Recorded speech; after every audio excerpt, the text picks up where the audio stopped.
நான் வந்து ஊடகங்களில் செய்தி வந்து என்னன்னு பார்த்தீங்கன்னா, என்ஜிடியில் நான் வந்து நேஷனல் கிரீன் ட்ரிபியூனலில் கேஸ் ஃபைல் பண்ணியிருக்கேன்.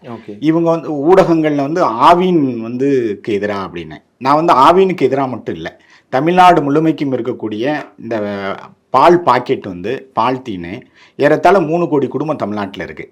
அப்போ ஒரு நாளைக்கு 6 கோடி பால்தீன் பால் பாக்கெட்டு மண்ணுக்குள்ளே புதைந்துக்கிட்டு இருக்கு. இது தொடர்ந்துச்சுன்னு சொன்னால் இந்த மண்ணோட வளம் போயிடும், மண் மலட்டுத்தன்மை ஆயிரும். அடுத்தால கிராமப்புறங்கள்லாம் இந்த பால்தீன் பாக்கெட்டை வந்து கீழே போடுறாங்க, அதை ஆடு மாடுலாம் சாப்பிடுது, அதுக்கு மிகப்பெரிய நோய் உயிரிழப்புலாம் ஏற்படுது. அப்போ இந்த பால்தீன் பால் பாக்கெட்டுங்கிறது ஏதோ பால் கம்பெனிக்கு எதிரான போராட்டம் இல்லை, இது வந்து மண்ணை காக்கிறதுக்கான, இந்த மண் வளத்தை உறுதி செய்வதற்காக.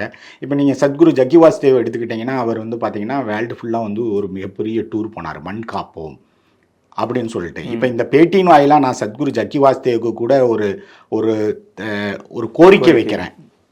நீங்கள் இப்போ பாளையங்கோட்டை ஐயா சொன்னால் அது பிரதமரோட கவனத்துக்கு போகுமா எனக்கு தெரியல. ஆனால் இப்போ சத்குரு ஜக்கி வாசுதேவ் வந்து இப்போ அந்த மண் காப்போம், மண்ணை வந்து வளமாக வச்சுக்கணும்னு சொல்லிட்டு அவர் ஒரு பெரிய மூமெண்ட் வேர்ல்டு வைடாக நடத்துகிறாங்க. பிளாஸ்டிக் இல்லாத இதை உருவாக்கணும், உலகத்தை உருவாக்கணும், அப்போ நம்ம மண்ணை வந்து காக்கணும் அப்படிங்கிறாரு. இப்போ சத்குருலாம் இதுக்கு வாய்ஸ் ரைஸ் பண்ணணும்னு நான் இந்த பேட்டியின் வாயிலாக சொல்கிறேன்.